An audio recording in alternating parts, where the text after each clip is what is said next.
Hello guys, ഏവർക്കും കേരള തനി നാടൻ റെസിപ്പിയിലേക്ക് സ്വാഗതം.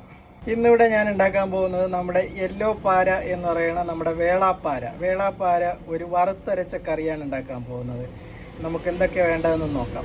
അതിനായി ഞാനിവിടെ എടുത്തു വെച്ചിരിക്കുന്നത് 1.5 സ്പൂൺ കാശ്മീരി പൗഡർ, 1/2 സ്പൂൺ ഉലുവാപ്പൊടി, 1 സ്പൂൺ സാദാ എരിവുള്ള മുളക് പൊടി, 1/2 സ്പൂൺ മഞ്ഞൾപ്പൊടി, 2 സ്പൂൺ മല്ലിപ്പൊടി, ഒരു ചെറിയ ഒരു നെല്ലിക്ക വലുപ്പത്തിനുള്ള രീതിയിലുള്ള ഒരു പുളി എടുത്തിട്ടുണ്ട്, ഒരു 5 ചെറിയ ഉള്ളി കട്ട് ചെയ്ത് വെച്ചിട്ടുണ്ട്, കുറച്ച് ഉപ്പുണ്ട്.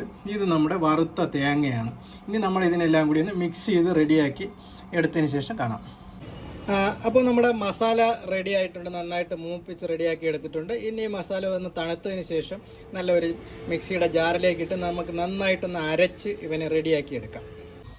അപ്പോൾ നമ്മുടെ മസാല നന്നായിട്ട് ഞാൻ അരച്ചെടുത്തിട്ടുണ്ട്. ഇനി നമ്മൾ അതിനകത്തേക്ക് ആഡ് ചെയ്യാൻ പോകുന്നത് 1 തണ്ട് കറിവേപ്പില, ഒരു തക്കാളി, നന്നായിട്ട് ചെറുതായി കട്ട് ചെയ്ത തക്കാളിയാണ്, പിന്നെ ഒരു 4 പച്ചമുളക് ഞാൻ കട്ട് ചെയ്ത് വെച്ചിട്ടുണ്ട്. ആ 4 പച്ചമുളകും കൂടി ഇതിനകത്ത് ഇട്ടിട്ട് നമ്മൾ കൈകൊണ്ട് തന്നെ ഇത് നന്നായിട്ട് ഇതിൽ മിക്സ് ചെയ്യണം. നല്ല മിക്സ് ചെയ്താൽ മാത്രമേ നമ്മുടെ ആ ഒരു കറിക്കൊരു ടേസ്റ്റ് ഉണ്ടാകത്തുള്ളൂ. അപ്പം നല്ലതുപോലെ നന്നായിട്ടൊന്ന് മിക്സ് ചെയ്തിട്ട് ഇവനെ ഒന്ന് നല്ലതുപോലെ തിളച്ചതിന് ശേഷം മാത്രമേ മീനെടുക്കാൻ പാടുള്ളൂ. ഞാനിപ്പോൾ എടുത്തു വച്ചിരിക്കുന്നത് 1/2 കിലോ യെല്ലോ പാരയാണ് എടുത്തിരിക്കുന്നത്. മീൻസ് നമ്മുടെ വേളാപ്പാര എന്ന് പറയും, നാട്ടിലൊക്കെ വേളാപ്പാര എന്ന് പറയും. അപ്പോൾ അങ്ങനെ നന്നായിട്ട് ഞാനൊന്ന് മിക്സ് ചെയ്തിട്ടുണ്ട്. ഇനി നമുക്ക് ഇതിനൊന്ന് അടുപ്പിൽ വെച്ചൊന്ന് തിളപ്പിക്കണം. തിളച്ച് നല്ല തിള വന്നതിന് ശേഷം മാത്രമേ നമ്മുടെ മീൻ ലാസ്റ്റിൽ ഇട്ടാൽ മതി. ഓക്കെ, അപ്പോൾ മീൻ കറി മസാല നല്ല തിളച്ചിട്ടുണ്ട്. ഇനി അതിനകത്തേക്ക് ഫിഷ് ആഡ് ചെയ്യണം. ഞാൻ കഴുകി റെഡിയാക്കി വെച്ചിട്ടുള്ള ഒരു 1/2 കിലോ ഫിഷാണ് ഇതിനകത്തേക്ക് ആഡ് ചെയ്യുന്നത്.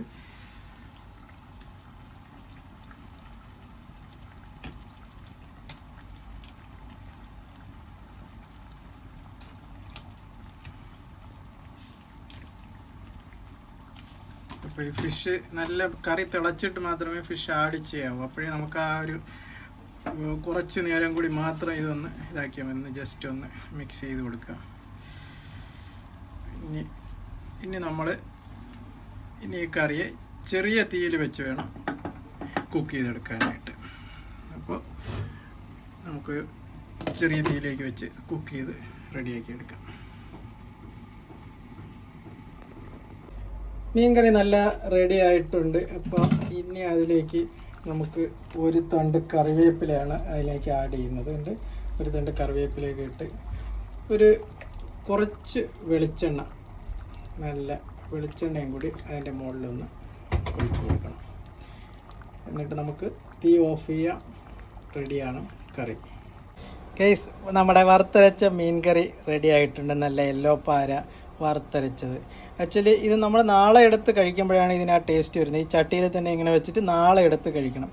അപ്പോൾ എല്ലാവർക്കും എൻ്റെ ചാനലിലേക്ക് സ്വാഗതം. എല്ലാവരും ലൈക്ക് ചെയ്യുക, ഷെയർ ചെയ്യുക, കമൻറ്റ് ചെയ്യുക. ഓക്കെ, നെക്സ്റ്റ് വീഡിയോയുമായി നമുക്കിനി വീണ്ടും കാണുന്നതുവരേക്കും ഗുഡ് ബൈ.